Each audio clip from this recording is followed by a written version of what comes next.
नमस्कार। आज मैं प्रस्तुत कर रही हूँ मुंशी प्रेमचंद जी द्वारा लिखी गई कहानी, जिसका शीर्षक है ईदगाह। रमज़ान के पूरे 30 रोज़ों के बाद ईद आई है। कितना मनोहर, कितना सुहावना प्रभात है। वृक्षों पर कुछ अजीब हरियाली है, खेतों में कुछ अजीब रौनक है, आसमान पर कुछ अजीब लालिमा है। आज का सूर्य देखो, कितना प्यारा, कितना शीतल है, मानो संसार को ईद की बधाई दे रहा है। गांव में कितनी हलचल है। ईदगाह जाने की तैयारियां हो रही हैं। किसी के कुर्ते में बटन नहीं है, पड़ोस के घर से सुई तागा लेने दौड़े जा रहा है। किसी के जूते कड़े हो गए हैं, उनमें तेल डालने के लिए तेली के घर भागा जाता है। जल्दी जल्दी बैलों को सानी पानी दे दें। ईदगाह से लौटते लौटते दोपहर हो जाएगी। 3 कोस का पैदल रास्ता, फिर सैकड़ों आदमियों से मिलना भेंटना, दोपहर के पहले लौटना असंभव है। लड़के सबसे ज़्यादा प्रसन्न हैं। किसी ने 1 रोज़ा रखा है, वह भी दोपहर तक, किसी ने वह भी नहीं। लेकिन ईदगाह जाने की खुशी उनके हिस्से की चीज़ है। रोज़े बड़े बूढ़ों के लिए होंगे, उनके लिए तो ईद है। रोज़ ईद का नाम रटते थे, आज वह आ गई। अब जल्दी पड़ी है कि लोग ईदगाह क्यों नहीं चलते। इन्हें गृहस्थी की चिंताओं में क्या प्रयोजन। सवैयों के लिए दूध और शक्कर घर में है या नहीं, इनकी बला से। ये तो सेवैयाँ खाएंगे। वह क्या जाने कि अम्मा जान अब्बा जान क्यों बदहवास चौधरी कायम अली के घर दौड़े जा रहे हैं। उन्हें क्या खबर थी कि चौधरी आज आंखें बदल दें तो यह सारी ईद मुहर्रम हो जाए। उनकी अजीब जेबों में तो कुबेर का धन भरा हुआ है। बार बार जेब से अपना खजाना निकाल कर गिनते हैं और खुश होकर फिर रख लेते हैं। महमूद गिनता है 1 2 10 12, उसके पास 12 पैसे हैं। मोहिसन के पास 1 2 3 8 9 15 पैसे हैं। इन्हीं अनगिनत पैसों में अनगिनत चीज़ें लाएंगे, खिलौने, मिठाइयाँ, बिगुल गेंद और जाने क्या क्या। और सबसे ज़्यादा प्रसन्न है हामिद, वह 4-5 साल का गरीब सूरत दुबला पतला लड़का, जिसका बाप गत वर्ष हैजे की भेंट हो गया और माँ ना जाने क्यों पीली होती होती एक दिन मर गई। किसी को पता न चला क्या बीमारी है, कहती तो कौन सुनने वाला था। दिल पर जो कुछ बीतती थी वह दिल में ही सहती थी, और जब न सहा गया तो संसार से विदा हो गई। अब हामिद अपनी बूढ़ी दादी अमीना की गोद में सोता है और उतना ही प्रसन्न है। उसके अब्बा जान रुपए कमाने गए हैं, बहुत सी थैलियाँ लेकर आएंगे। अम्मी जान अल्लाह मियाँ के घर से उसके लिए बड़ी अच्छी अच्छी चीज़ें लाने गई हैं, इसलिए हामिद प्रसन्न है। आशा तो बड़ी चीज़ है, और फिर बच्चों की आशा, उनकी कल्पना तो राई का पर्वत बना लेती है। हामिद के पाँव में जूते नहीं हैं, सिर पर एक पुरानी धुरानी टोपी है जिसका गोला काला पड़ गया है, फिर भी वो प्रसन्न है। जब उसके अब्बा जान थैलियाँ और अम्मी जान नियामतें लेकर आएंगी तो वह दिल के अरमान निकाल लेगा। तब देखेगा मोहसिन, नूरे और सम्मी कहाँ से उतने पैसे निकालेंगे। अभागिन अमीना अपनी कोठरी में बैठी रो रही है। आज ईद का दिन है और उसके घर में दाना नहीं। आज आबिद होता तो क्या इसी तरह ईद आती और चली जाती। इस अंधकार और निराश में वह डूबी जा रही है। किसने बुलाया था इस निगोड़ी ईद को। इस घर में उसका काम नहीं है, लेकिन हामिद, उसे किसी के मरने जीने से क्या मतलब। उसके अंदर प्रकाश है, बाहर आशा। विपत्ति अपना सारा दल बल लेकर आए, हामिद की आनंद भरी चितवन उसका विध्वंस कर देगी। हामिद भीतर जाकर दादी से कहता है, तुम डरना नहीं अम्मा, मैं सबसे पहले आऊँगा, बिल्कुल न डरना। अमीना का दिल कचोट रहा था। गांव के बच्चे अपने अपने बाप के साथ जा रहे हैं। हामिद का बाप अमीना के सिवा और कौन है, उसे कैसे अकेले मेले में जाने दे। उस भीड़ भाड़ में बच्चा कहीं खो जाए तो क्या हो। नहीं, अमीना उसे यूँ न जाने देगी। नन्ही सी जान, 30 कोस चलेगा कैसे, पैर में छाले पड़ जाएंगे, जूते भी तो नहीं हैं। वह थोड़ी थोड़ी दूर पर उसे गोद ले लेगी, लेकिन यहाँ सेवैयाँ कौन पकाएगा। पैसे होते तो लौटते लौटते सब सामग्री जमा करके चटपट बना लेती। यहाँ तो घंटों चीज़ें जमा करते लगेंगे। मांगे ही का तो सहारा ठहरा। उस दिन फ़हीमन के कपड़े सिले थे, 8 आने पैसे मिले थे। उस अठन्नी को ईमान की तरह बचाती चली आती थी इसी ईद के लिए, लेकिन कल ग्वालन सिर पर सवार हो गई तो क्या करती। हामिद के लिए कुछ नहीं है तो 2 पैसे का दूध तो चाहिए ही। अब तो कुछ 2 आने पैसे बच रहे हैं, 3 पैसे हामिद की जेब में, 5 पैसे अमीना के बटुए में। यही तो बिसात है और ईद का त्यौहार।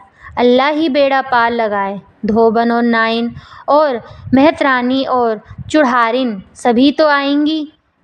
सभी को सेवइयाँ चाहिए और थोड़ा किसी की आँखों नहीं लगता। किस किस से मुंह चुराएगी, और मुंह क्यों चुराए, साल भर का त्यौहार है। ज़िंदगी खैरियत से रहे, उनकी तकदीर भी तो उसी के साथ है। बच्चे को खुदा सलामत रखे, ये दिन भी कट जाएंगे। गांव से मेला चला और बच्चों के साथ हामिद भी जा रहा था। कभी सबके सब दौड़कर आगे निकल जाते, फिर किसी पेड़ के नीचे खड़े होकर साथ वालों का इंतज़ार करते। यह लोग क्यों इतना धीरे धीरे चल रहे हैं। हामिद के पैरों में तो जैसे पर लग गए हैं। वह कभी थक सकता है। शहर का दामन आ गया। सड़क के दोनों ओर अमीरों के बगीचे हैं। पक्की चारदीवारी बनी हुई है। पेड़ों में आम और लीचियां लगी हुई हैं। कभी कभी कोई लड़का कंकड़ी उठाकर आम पर निशाना लगाता है। माली अंदर से गाली देता हुआ निकलता है। लड़के वहाँ से एक फलांग पर हैं, खूब हंस रहे हैं। माली को कैसा उल्लू बनाया है। बड़ी बड़ी इमारतें आने लगी। यह अदालत है, यह कॉलेज है, यह क्लब घर है। इतने बड़े कॉलेज में कितने लड़के पढ़ते होंगे। सब लड़के नहीं हैं जी, बड़े बड़े आदमी हैं। सच, उनकी बड़ी बड़ी मूछें हैं।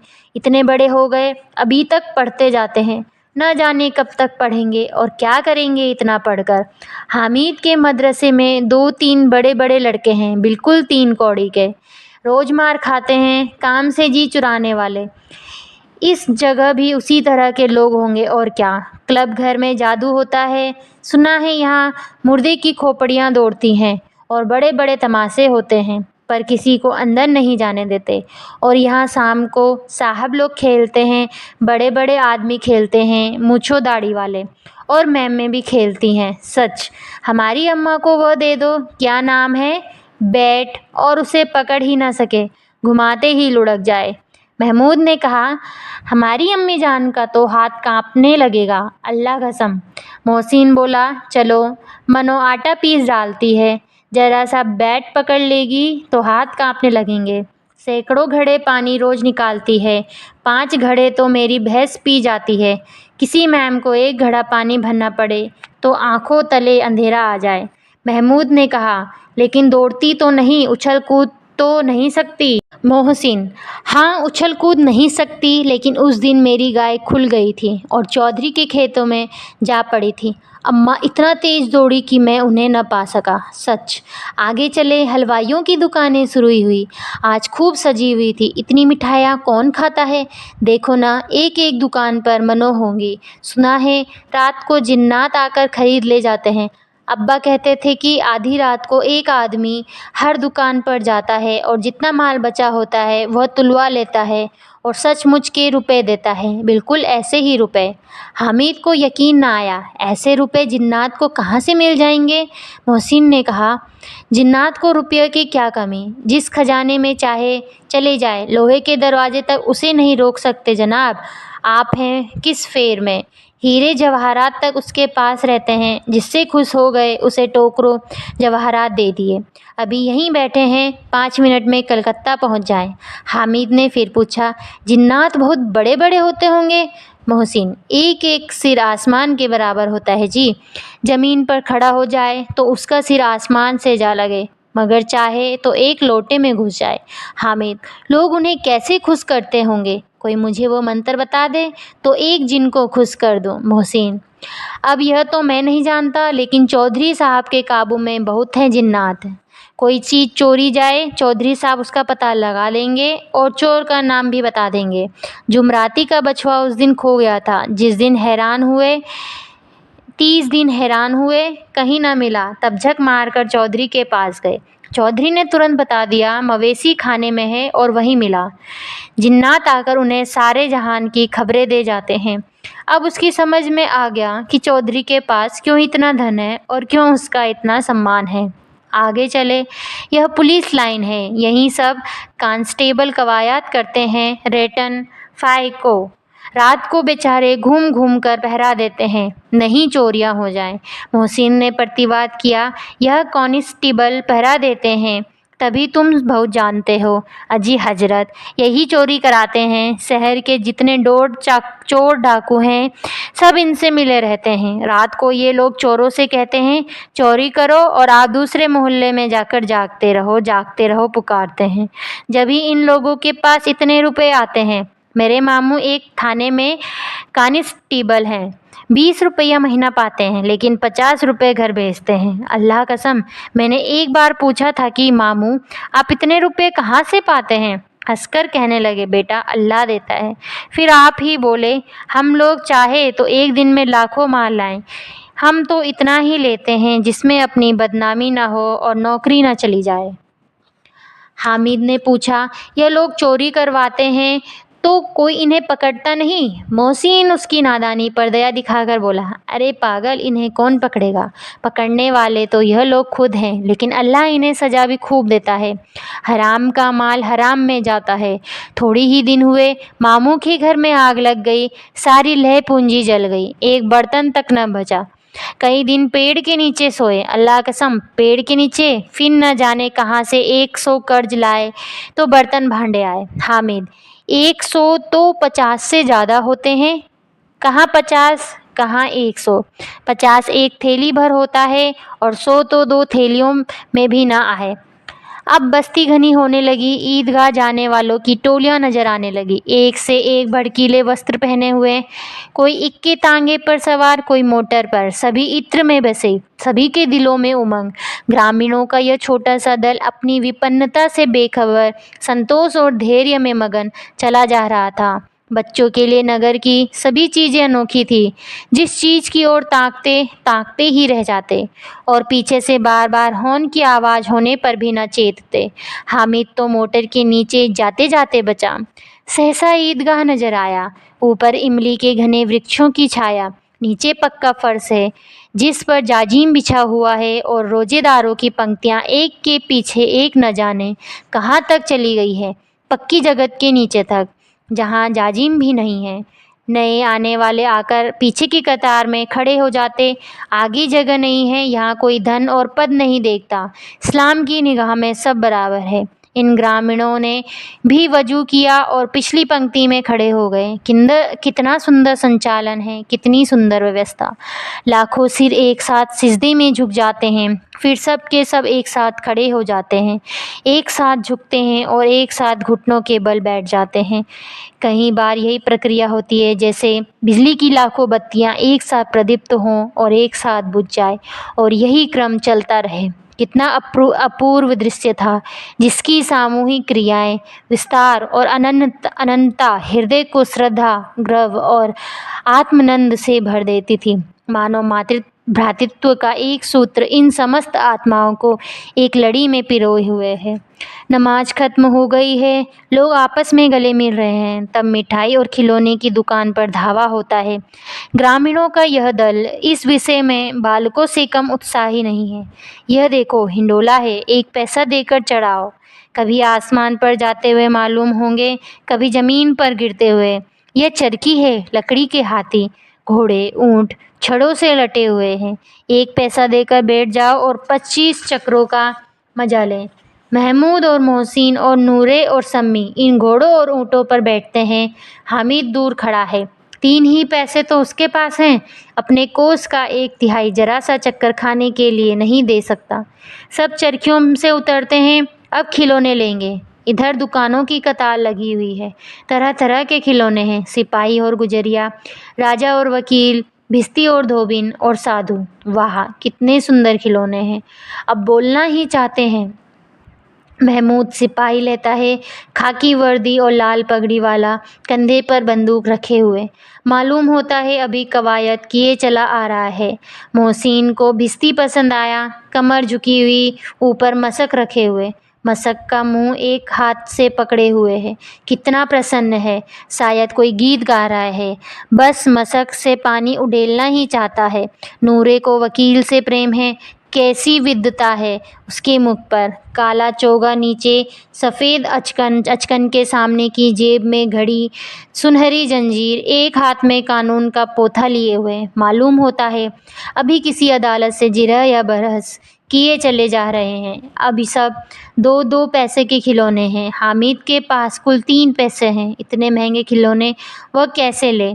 खिलौना कहीं हाथ से टूट पड़े तो चूर चूर हो जाए, ज़रा पानी पड़े तो सारा रंग धुल जाए। ऐसे खिलौने लेकर वह क्या करेगा, किस काम के? मोहसिन कहता है, मेरा भिश्ती रोज़ पानी दे जाएगा सांझ सवेरे महमूद, और मेरा सिपाही घर का पहरा देगा। कोई चोर आएगा तो फ़ौरन बंदूक से फायर कर देगा नूरे, और मेरा वकील खूब मुकदमा लड़ेगा सम्मी, और मेरी धोबिन रोज़ कपड़े धोएगी। हामिद खिलौने की निंदा करता है, मिट्टी ही के तो हैं, गिरे तो चकनाचूर हो जाएं। लेकिन ललचाई हुई आंखों से खिलौनों को देख रहा है और चाहता है कि ज़रा देर के लिए उन्हें हाथ में ले सकता है। उसके हाथ अनायास ही लपकते हैं, लेकिन लड़के इतने त्यागी नहीं होते, विशेषकर जब अभी नया शौक है। हामिद ललचाता रह जाता है। खिलौने के बाद मिठाइयाँ आती हैं। किसी ने रेवड़ियाँ ली हैं, किसी ने गुलाब जामुन, किसी ने सोहन हलवा मज़े से खा रहे हैं। हामिद बिरादरी से पृथक है। अभागे के पास 3 पैसे हैं, क्यों नहीं कुछ लेकर खाता? ललचाई आंखों से सबकी ओर देखता है। मोहसिन कहता है, हामिद रेवड़ी ले जा, कितनी खुशबूदार है। हामिद को संदेह हुआ, यह केवल क्रूर विनोद है। मोहसिन इतना उदार नहीं है, लेकिन यह जानकर भी वो उसके पास जाता है। मोहसिन दोने से एक रेवड़ी निकालकर हामिद की ओर बढ़ाता है। हामिद हाथ फैलाता है। मोहसिन रेवड़ी अपने मुंह में रख लेता है। महमूद, नूरे और सम्मी खूब तालियां बजा बजा कर हंसते हैं। हामिद खिसिया जाता है। मोहसिन, अच्छा अब की ज़रूर देंगे हामिद, अल्लाह कसम ले जा। हामिद, रखे रहो। क्या तेरे पास पैसे नहीं हैं? क्या मेरे पास पैसे नहीं हैं? सम्मी, 3 ही पैसे तो हैं, 3 पैसे में क्या क्या लोगे? महमूद, हमसे गुलाब जामुन ले जाओ हामिद। मोहसिन बदमाश है। हामिद, मिठाई कौन बड़ी नेमत है, किताब में इसकी कितनी बुराइयां लिखी हैं। मोहसिन, लेकिन दिल में कह रहे होंगे कि मिले तो खा लें, अपने पैसे क्यों नहीं निकालते? महमूद, हम समझते हैं इसकी चालाकी, जब हमारे सारे पैसे खर्च हो जाएंगे तो हमें ललचा ललचा कर खाएगा। मिठाइयों के बाद कुछ दुकानें लोहे की चीज़ों की हैं, कुछ गिलट और कुछ नकली गहनों की। लड़कों के लिए यहाँ कोई आकर्षण न था, वे आगे बढ़ जाते हैं। हामिद लोहे की दुकान पर रुक जाता है। कई चिमटे रखे हुए थे। उसे ख्याल आया, दादी के पास चिमटा नहीं है। तवे से रोटियां उतारती हैं तो हाथ जल जाता है। अगर वो चिमटा ले जाकर दादी को दे दे तो वह कितनी प्रसन्न होगी। फिर उनकी उंगलियां कभी न जलेंगी। घर में एक काम की चीज़ हो जाएगी। खिलौने से क्या फ़ायदा, व्यर्थ में पैसे खराब होते हैं। ज़रा देर ही तो खुशी होती है, फिर तो खिलौनों को कोई आंख उठाकर नहीं देखता।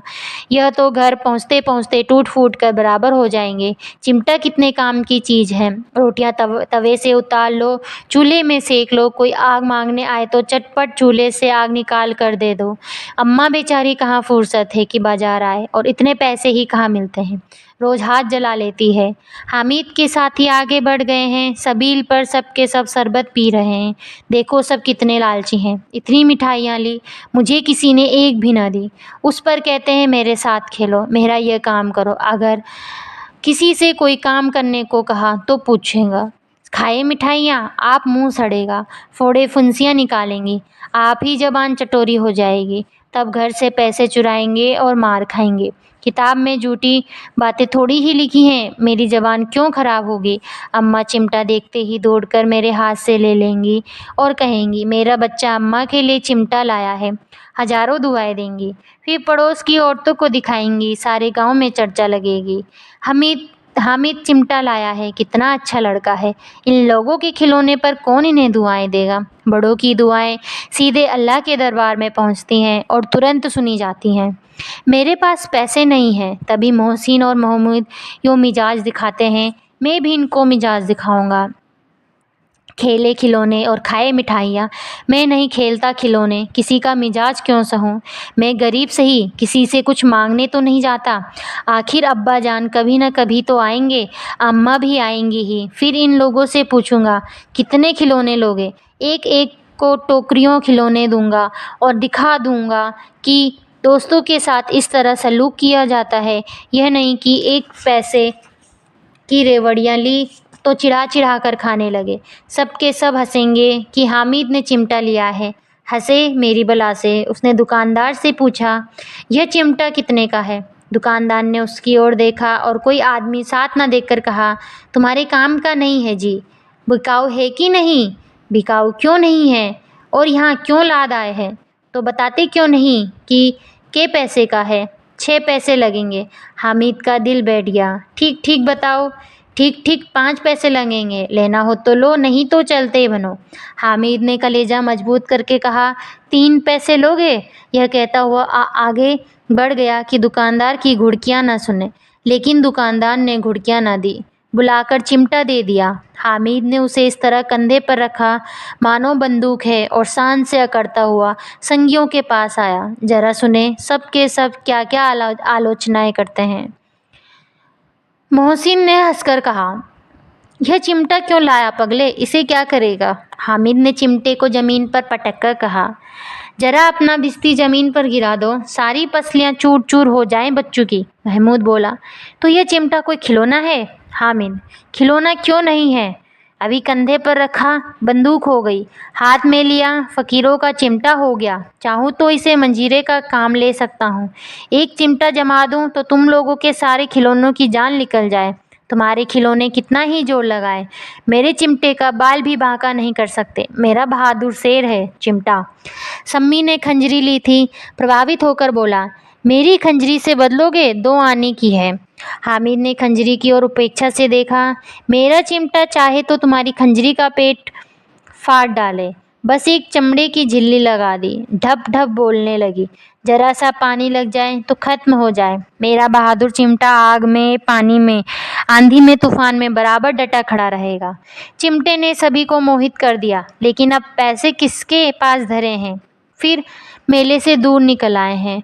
9 कब के बज गए, धूप तेज हो रही है, घर पहुंचने की जल्दी हो रही है। बाप से जिद भी करें तो चिमटा नहीं मिल सकता। हामिद है बड़ा चालाक, इसलिए बदमाश ने अपने पैसे बचा रखे थे। अब बालकों के 2 दल हो गए, मोहसिन, महसूस, सम्मी और पूरे एक तरफ हैं, हामिद अकेला दूसरी तरफ। शास्त्रार्थ हो रहा है। सम्मी तो विधर्मी हो गया, दूसरे पक्ष से जा मिला। लेकिन मोहसिन, महमूद और नूरे भी हामिद से एक एक 2 साल बड़े होने पर भी हामिद के आघातों से आतंकित हो उठे। उसके पास न्याय का बल है और नीति की शक्ति।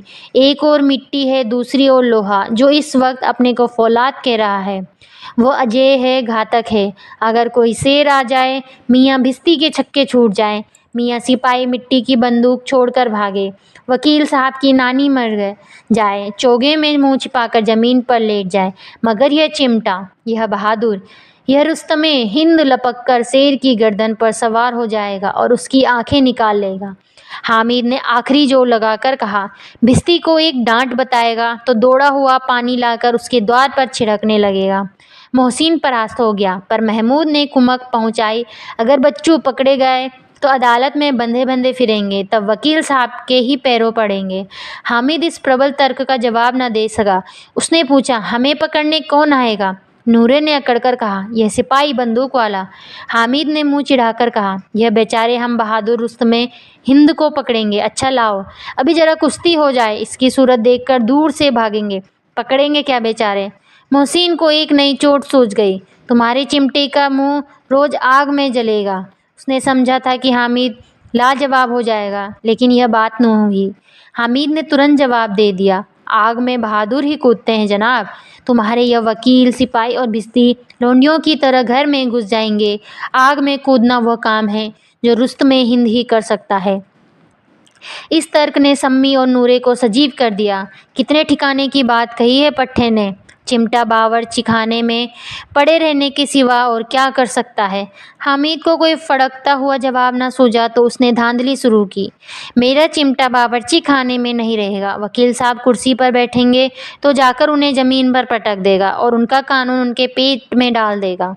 बात कुछ बनी नहीं, खासी गाली गलौज थी, लेकिन कानून को पेट में डालने वाली बात छा गई। ऐसी छा गई कि तीनों सुरमा मुंह ताकते रह गए, मानो कोई धेलचा कनकौवा किसी गंडे वाले कनकोए को काट गया हो। कानून मुंह से बाहर निकालने वाली चीज़ है, उसको पेट के अंदर डाल दिया जावे, बेतुकी सी बात हो पर भी कुछ नयापन रखती है। हामिद ने मैदान मान लिया। उसका चिमटा रुस्तुमे हिंद है।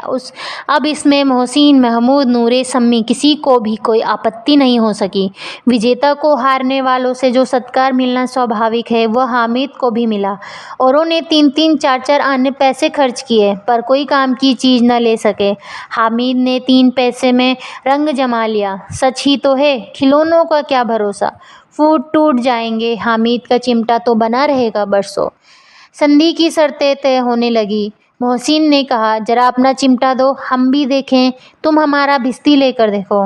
महमूद और नूरे ने भी अपने अपने खिलौने पेश किए। हामिद को इन शर्तों को मानने में कोई आपत्ति न थी। चिमटा बारी बारी से सबके हाथ में गया और उनके खिलौने बारी बारी से हामिद के हाथ में आए। कितने खूबसूरत खिलौने हैं। हामिद ने हारने वालों के आंसू पोंछे।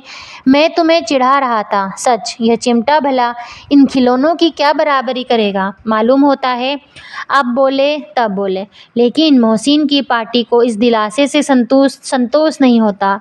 चिमटे का सिक्का खूब बैठ गया है। चिपका हुआ टिकट अब पानी से नहीं छूट रहा है। मोहसिन, लेकिन इन खिलौने के लिए कोई हमें दुआ तो न देगा। महमूद, दुआ को लिए फिरते हो, उल्टे मान न पड़े। अम्मा ज़रूर कहेंगी कि मेले में मिट्टी के खिलौने तुम्हें मिले। हामिद को स्वीकार करना पड़ा कि खिलौनों को देखकर किसी की माँ इतनी खुश न होगी जितनी दादी चिमटे को देखकर होंगी। 3 पैसे ही में तो उसने सब कुछ करना था और उन पैसों के इस उपयोग पर पछतावे की बिल्कुल ज़रूरत न थी। फिर अब तो चिमटा रुस्तुमे हिंद है और सभी खिलौनों का बादशाह। रास्ते में महमूद को भूख लगी। उसके बाप ने केले खाने को दिए। महमूद ने केवल हामिद को सांझी बनाया। उसके अन्य मित्र मुंह ताकते रह गए। यह उस चिमटे का प्रसाद था।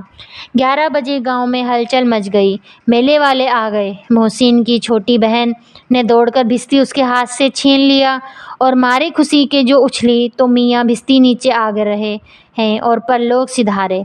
इस पर भाई बहन में मारपीट हुई। दोनों खूब रोए। उसकी अम्मा यह शोर सुनकर बिगड़ी और दोनों को ऊपर से 2-2 चांटे हो लगाए। मियाँ नूरे के वकील का अंत उसके प्रतिष्ठानुकूल इससे ज़्यादा गौरवमय हुआ। वकील के ज़मीन पर या ताक पर तो नहीं बैठ सकता, उसकी मर्यादा का विचार तो करना ही होगा।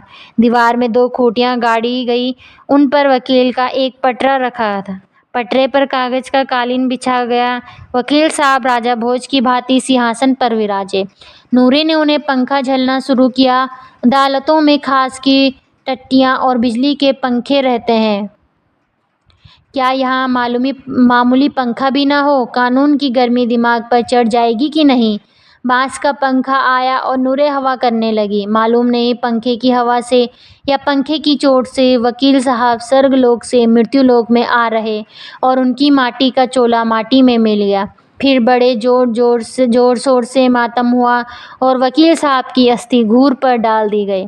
अब रहा महमूद का सिपाही। उसे चटपट गांव का पहरा देने का चार्ज मिल गया। लेकिन पुलिस का सिपाही कोई साधारण व्यक्ति तो नहीं जो अपने पैरों चले। वह पालकी पर चलेगा। एक टोकरी आई, उसमें कुछ लाल रंग के फटे पुराने चितड़े बिछाए गए जिसमें सिपाही साहब आराम से लेटे। नूरे ने यह टोकरी उठाई और अपने द्वार का चक्कर लगाने लगे। उनके दोनों छोटे भाई सिपाही की तरह छोने वाले जागते रहो पुकारते रहे, मगर रात तो अंधेरी होनी चाहिए। महमूद को ठोकर लग जाती है। टोकरी उसके हाथ से छूटकर गिर पड़ती है और मियाँ सिपाही अपनी बंदूक लिए ज़मीन पर आ जाते हैं और उनकी एक टांग में विकार आ जाता है। महमूद को आज ज्ञात हुआ कि वह अच्छा डॉक्टर है। उसको ऐसा मरहम मिला मिल गया जिससे वो टूटी टांग को आनन फानन जोड़ सकता है। केवल गूलर का दूध चाहिए। गूलर का दूध आता है, टांग जोड़ दी जाती है, लेकिन सिपाही को ज्यों की खड़ा किया जाता है, टांग जवाब दे देती है। शल्य क्रिया असफल हुई तब उसकी दूसरी टांग भी तोड़ दी जाती है। अब कम से कम एक जगह आराम से बैठ तो सकता है। एक टांग से तो न चल सकता न बैठ सकता था। अब वह सिपाही सन्यासी हो गया है, अपनी जगह पर बैठा बैठा पहरा देता है। कभी कभी देवता भी बन जाता है। उसके सिर का झालरदार साफा खुरच दिया गया है। अब उसका जितना रूपांतर चाहो कर सकते हो। कभी कभी तो उसे बाट का काम भी लिया जाता है। अब मियाँ हामिद का हाल सुनिए। अमीना उसकी आवाज़ सुनते ही दौड़ी और उसे गोद में उठाकर प्यार करने लगी।